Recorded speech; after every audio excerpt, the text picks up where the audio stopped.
በስመ አብ ወወልድ ወመንፈስ ቅዱስ አሐዱ አምላክ አሜን። ስንክሳር ዘወርሃ መጋቢት ዕለት 28 መጋቢት። በዛ ዕለት እዚኣ ጻድቕ ንጉስ ቆስጠንጢኖስ ዓረፈ።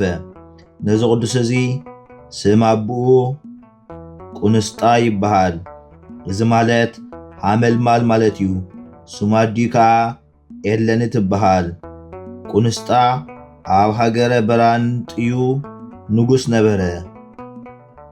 መክሲሚያኖስ ከዓ ኣብ ሮማን አንጾኪያን ግብፅን ነጊሱ ነበረ። ቁንስጣ ሓቂ ዝፈቱ ኣረማዊ ነበረ። ክፍኣት ዘይብሉ ይቕረታን ርህራሄን ነበሮ።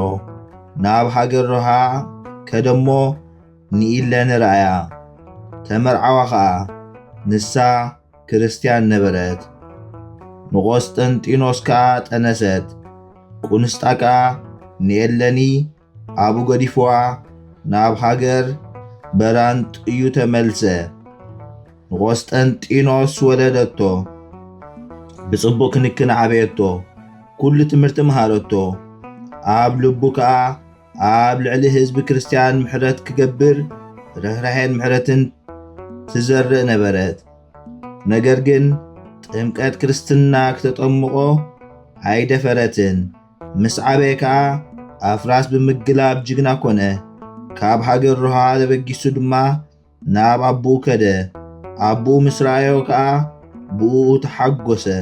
ምኽንያቱ ብኹሉ ጥበቡን ፍልጠትን ሙሉእ ብምግላብ ኣፍራስ ከዓ ብርቱዕ ብምዃኑ ሽዑ ኣንገሶ።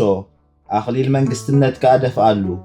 ድሕሪ 2 ዓመት ኣቡኡ ኣዕረፈ እሞ ናብ ኣቡኡ መንግስቲ ኩሉ ተረከበ። ፍትሕን ርትዕን ገበረ። ካብ ሰባት ከዓ እቶም ቅድሚኡ ዝነበሩ ነገስታት ዘኽፍልዎም ዝነበሩ ግብሪ ኣለየሎም።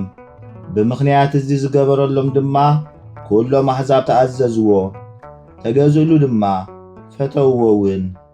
ናይ ፍርዱ ሓቅነት ዜና ድማ ኣብ ኩሉ ሃገራት ተሰምዐ። ናይ ሃገረ ሮማ ዓበይቲ ድማ ናብኡ መፁ። ኣብ ናይ መክሲሚያኖስ ባርነት ከላቕቖም ዝልምን ለኣኽሉ። መልእኽቶም ምስ ኣንበበ ድማ ብዛዕባ እቲ ኣብኦም ዝበፅሕ ሽግር ሓዘነ። ካብ ሽዑ ጀሚሩ ከመይ ገይሩ ካብ ሽግሮም ከም ዘናግፎም ክሓስብን ክትክዝን ጀመረ። ኣብቲ ዝፈርደሉን ዘመሓድረሉን ቦታ ተቐሚጡ ከሎ ፍርቂ መዓልቲ ሕብሩ ንውኻኽብቲ ዝመስል ኣብ ላዕላዊ ከዓ ብቋንቋ የናናውያን ኒኮስ ጣጣን ትርጉሙ በዚ ጸላእትኻ ክተሰንፍ ኢኻ ዝብል መስቀል ተራእዮ። ናይቲ መስቀል ብርሃን ንብርሃን ፀሓይ ክሽፍኖም ምስ ረኣየ ተደነቐ። ነቶም ናይ ወታደራቱ ኣሕሉቕ ነቲ ጽሑፍ ኣርኣዮም። ንሳቶም ግና ብዛዕባ ምንታይ ከም ዝተረእየ ኣይፈለጡን። በታ ለይቲ እቲኣ መልኣኽ እግዚኣብሔር ንቆስጠንጢኖስ ብራእይ ተገልጸሉ። ከምቲ ብቐትሪ ዝረኣኻዮ ምልክት ንዓኻ ከምኡ ግበር፣ ብኡ ከዓ ጸላእትኻ ክተሰንፍ ኢኻ በሎ። ካብ ድቃሱ ምስ ተባረበረ ከዓ ልቡ ጸንዐ። ናይ ወርቂ መስቀል ገበረ። ኣብ ልዕሊ ኣኽሊላት መንግስቱ ገበሮ። ንመኳንንቱን ንሰራዊቱን ኣብ ኩሉ መሳሪኦም መስቀል ክገብሩ ኣዘዞም። ንሳቶም እውን ከም ዝኣዘዞም ገበሩ። እዚ ከዓ ኣብ ሃገረ በራንጥዩ ምስ ነገሰ ኣብ 70 ዓመት መንግስቱ እዩ። ሰራዊቱ ኩሎም ኣኪቡ ከዓ ንሰብሮማ ክሕግዞም ከደ። ዜኑን ተግባራቱን ከዓ ኣብ መክሲሚያኖስ ተሰምዐ። ንሱ ከዓ ኣብ ባሕሪ መሳገሪ ሰሪሑ ባሕሪ ተሳጊሩ ምስ ቆስጠንጢኖስ ክዋጋእ ተዳለወ።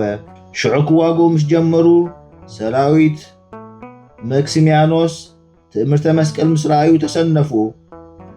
ካብ ሰራዊት መክሲሚያኖስ ብዙሓት ተወድኡ። እቶም ዝተረፉ ድማ ኣብቲ መሰጋገሪ ባሕሪ ተሰቒሎም ምስ መክሲሚያኖስ ናብ ሃገሮም ክምለሱ ከለዉ ሽዑ እቲ መሰጋገሪ ድማ ተሰብረ እሞ መክሲሚያኖስ ከምቲ ፈሮ ምስ ሰራዊቱ ዝጠሓለ ምስ ሰራዊቱ ጠሓለ። ቆስጠንጢኖስ ከዓ ምስ ሰራዊቱ ናብ ሃገሮም ኣተወ። كأتو خلو كأ ብመብራህቲ ብእንዝራ ብጽቡቕ ኣኽሊላትን ተሸላሊሞም ብመስቀል ብዑንቂ ባሕርን ተዓጅቦም ኣተዉ። ካብኣቶም ከዓ ፈላጣት ነበሩ እሞም ንኽቡር መስቀል እናወደስዎ መድሃኒ ሃገሮም ኢሎም እናሰመይዎ ኣተዉ። ካብኡ ድማ ንኽቡር መስቀል ን7 መዓልታት ዝኣክል ዓብይ በዓል ገበሩ። ቆስጠንጢኖስ ከዓ ኣብ ሃገረ ሮም ንኻልኣይ ግዜ ነገሰ። ሽዑ ኣብ መበል 11 ዓመት መንግስቱ ብኢድ ቅዱስ ሶል ጴጥሮስ ናይ ሮም ሊቀ ጳጳሳት ምስ ሰራዊቱ ተጠምቀ። እዚ ግዜ እዚ ክቡር መስቀል ኣብ ዝግለጸሉ ኣብ 4ይ ዓመት እዩ። ክርስቲያናዊ መንግስቲ ከዓ ነገሰ። ኣብ ኩሉ ሃገር መንግስቱ ትእዛዝ ለኣኸ። ብምኽንያት ሃይማኖት ጎይታና ኢየሱስ ክርስቶስ ምስጋና ንዑ ትኹን፣ ዝተኣስሩ ኩሎም እሱራት ይፈትሑ በለ። ንኹሎም ክርስቲያን ከኽብርዎም ከዓ ደጊሙ ኣዘዘ። ንካህናት ኣብ ናይ ክህነቶም ኣባይቲ ጣዖታት ዝነበሩ ሃብቲ ከምኡውን ምድሮም ክህብዎም ኣዘዘ። ክርስቲያን መኳንንቲ ኣብ ልዕሊ ኣረማውያን ክሽየሙ ኣዘዘ። ኣብ ሰሙን ሕማማት ከዓ ከምቲ ሃዋርያት ዝኣዘዝዎ ዝኾነ ስራሕ ከይስራሕ ኣዘዘ። ድሕሪ ዝነድዩ ኢለኒ ብዛዕባ መሕወዩ ዕፀ መስቀል ከተሓትት ናብ ኢየሩሳሌም ሰደዳ። ንሳ ከዓ ረዳኢኡን ዘሰነፈሉን ዝኾነ እዩ። ኣብ መበል 17 ዓመት መንግስቱ ንብዙሓት ቅዱሳን ኤጲስቆጶሳትን ኣከቦም። ካብኣቶም 318 ቁኑዓት ሃይማኖት ነበሩ። እታ ክርስቲያናዊት ስርዓት ብጽቡቕ ተሓገገት። ካብኡ ኣብ ሃገረ በራንጥዩ ዓባይ ሃገር ሃነጸ። ኣብኣ ድማ ብስም ኣዴና ቅድስቲ ድንግል ማርያም ቤተ ክርስቲያን ሃነጸ። ከምኡውን ብስም ኣግያ ሶፊያ ብኩሉ ጽቡቕ ሽልማት ከዓ ሸለመን። ኣብኣተን ከዓ ኣዕጽምቲ ብዙሓት ቅዱሳን ካብ ሃዋርያት፣ ናይ ሰማዕታት፣ ናይ ብሩኻን ጻድቃን ኣከበ።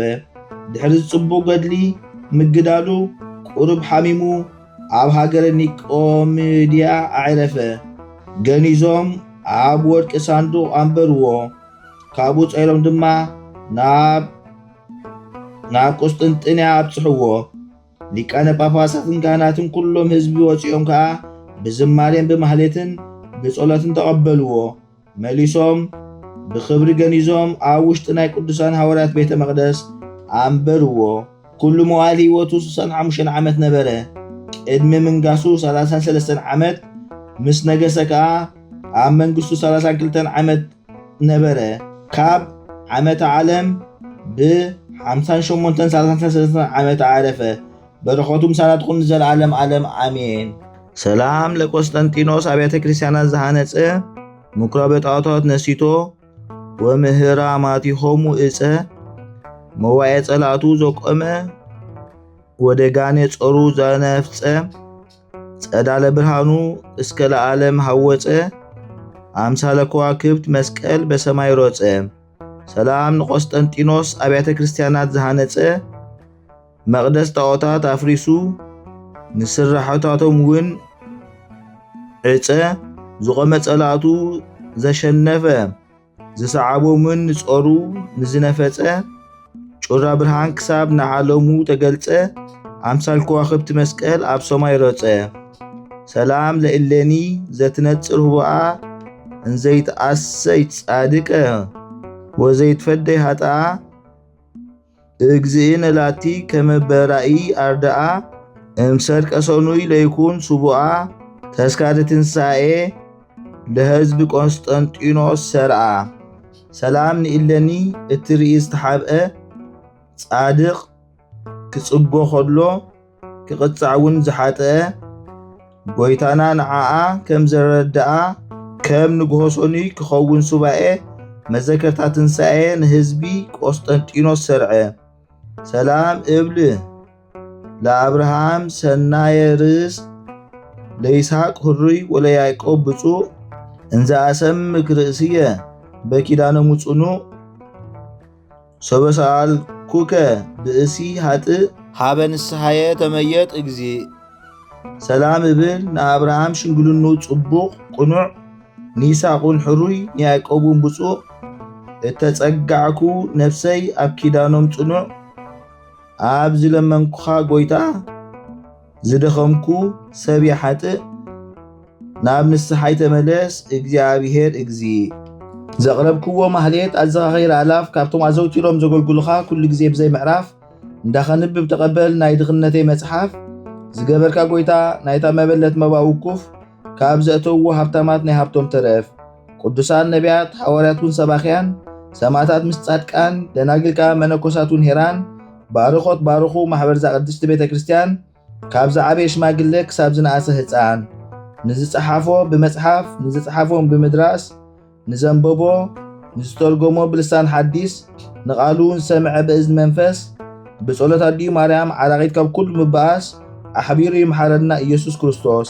ሰላም ንዓኹም ጻድቃን ምስ ሰማይት ዘዕረፍኩም በዝሎም ዕለት ንዓለም ዘሰነፍኩም ኢኹም ንስኻትኩም ብኩሉ ትዕግስት ኣብ ቅድሚ ፈጣሪ ለምኑ ብኩሉ ሰዓት ብዘይካ ንስሓ ንኣና ከይወስደና ሞት።